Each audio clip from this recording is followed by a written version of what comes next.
ICBM은 현재 텔로도 발사 가능한 그런 수준까지 지금 고도화되어 있는 상태이기 때문에 제가 볼 때는 ICBM은 텔로 발사하기는 어렵습니다.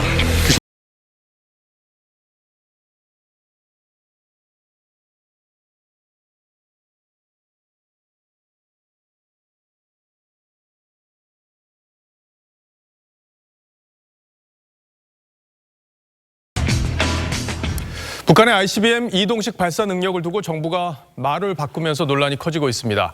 ICBM의 이동식 발사가 군사적으로 이게 어떤 의미를 갖는 건지, 또 정부는 왜 북한이 이동식 발사 능력이 없다 이렇게 이야기하고 있는 건지 지금부터 하나씩 뜯어보겠습니다. 오늘은 군사 전문가인 자주국방네트워크의 신인균 대표와 함께하겠습니다.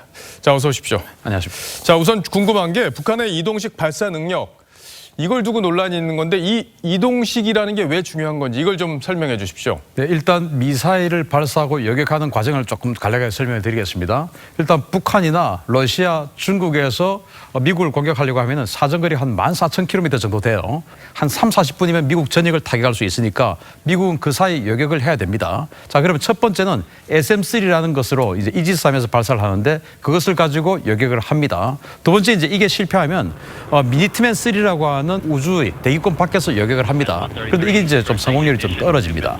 마지막에는 이제 사드라든지 팩3라든지 이런 걸 가지고 지상에서 여객을 하는데 사실 굉장히 위험하죠. 그래서 중간 단계 정도에서는 여객을 하기를 미국은 원합니다. 과거 소련이나 중국, 북한 이런 나라들은 이동식 발사대를 만들어서 미국이 예측할 수 없도록 만드는 겁니다. 예. 그래서 이제 여객하기 힘들죠. 그러니까 결국에는 동창리에서 쏜다, ICBM을 쏜다 그러면 거기다가 요격미사일을 미리 쏘면서 대응할 수 있는데 이게 네. 이동을 하기 때문에 어렵다 이런 건데 네. 자, 그럼 이동식 미사일 발사 장면 영상을 보시면 좀 설명을 해 주실래요? 네, 이게 이제 2016년 그 러시아의 터플-M이라고 하는 ICBM을 발사하는 모습인데 트럭에서 미사일이 기립을 하고 지금 쐈지 않습니까? 예. 지금 트럭이 보이는데 이게 바로 이동식 미사일 발사 차량, 요즘 논란이 되고 있는 텔이라는 거예요.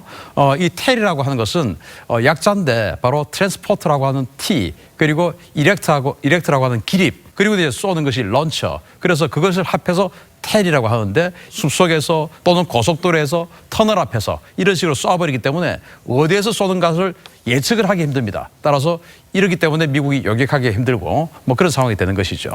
자, 그러면 이동식 발사가 왜 중요한지는 설명이 된 건데 정부가 이 능력이 없다, 있다 이렇게 이야기를 바꾸고 있기 때문에 논란이 커지고 있습니다. 정경두 국방장관의 이야기를 먼저 들어보시죠.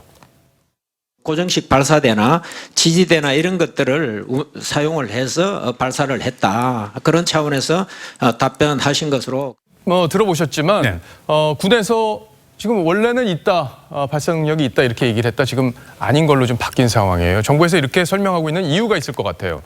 지난번에 화성 14, 화성 15를 쏠 때 트럭에 싣고 와서 미사일을 세우고 그리고는 미사일을 떼놓고 트럭은 이동을 했습니다. 예. 그러니까 이게 이동식 미사일 발사대가 아니고 그냥 이동해서 쏘는 거다라는 어쩌면 말장난 같은 이야기를 하고 있는 겁니다. 발사대 뒤에 붙어 있는 부분. 네. 그 부분이 이제 발사를 하게 만드는 역할을 하는 겁니까? 바로 그겁니다. 예. 그 발사대 뒤에 붙어있던 큰 철 구조물 있지 않습니까? 예. 그게 바로 발사대입니다. 예. 그게 이제 이동하는 어떤 그 뭐 장치가 아니고 바로 그게 발사되고 차에서 붙여서 쏘느냐 아니면 이번처럼 차에서 떼놓고 쏘느냐는 차이였는데 이번에는 시험 테스트였기 때문에 북한으로서는 굉장히 이제 소중한 이 발사 차량을 지키기 위해서 떼놓고 쐈던 것인데 그것을 지금 가지고 정의용 안보실장이나 지금 정부에서는 이것은 텔이 아니다라고 주장하는 근거입니다.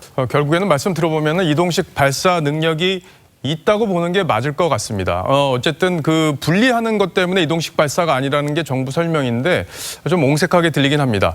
이런 논란이 왜 벌어졌냐면 바로 문재인 대통령이 미국 폭스뉴스와 했던 인터뷰 때문입니다. 동창리를 폐쇄하면은 ICBM을 다시 쏠 수 없다는 게 문재인 대통령의 논리인데 그 논리는 맞습니까? 그 논리는 전적으로 틀렸습니다. 왜냐하면 동창리 미사일 발사장이라고 우리는 지금 통상 이야기를 하는데 거기는 미사일 발사장이 아니고 우리나라로 치면은 나로호 같은 곳입니다. 우주 로켓 발사장이에요.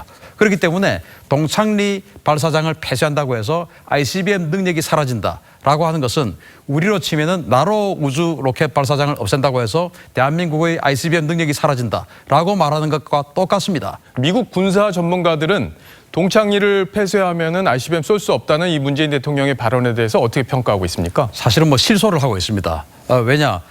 저도 그렇지만은 군사 전문가라고 하면은 그 동창리 미사일 발사장이 실제 ICBM의 군사적인 능력하고는 아무 관계가 없다라는 것을 누구나 다 알고 있거든요. 또 미국의 그 국제전략문제연구소의 루이스 연구원 같은 경우는 지금 동창리가 문제가 아니고 북한이 이런 식으로 ICBM을 런처에서 떼내고 발사대에서 떼내고 쏘았지만은 지속적으로 그 다음부터는 붙여서 쏘았다라고 알고 있거든요. 우리는 지금 조선중앙통신이나 이런 사진을 통해서 그 사진을 보지 못했지만 미국의 유수의 연구자들은 아마 봤겠죠. 그래서 쏜 것을 봤다. 라고 이야기를 할 정도였습니다. 예, 그렇군요. 북한은 계속 도발 능력을 키우고 있는데 우리 정부는 오히려 북한의 능력을 평가절하하고 있고 거기에 어떤 의도가 담겨 있는지 여러 가지 이야기가 나오는 상황이 아닌가 싶습니다.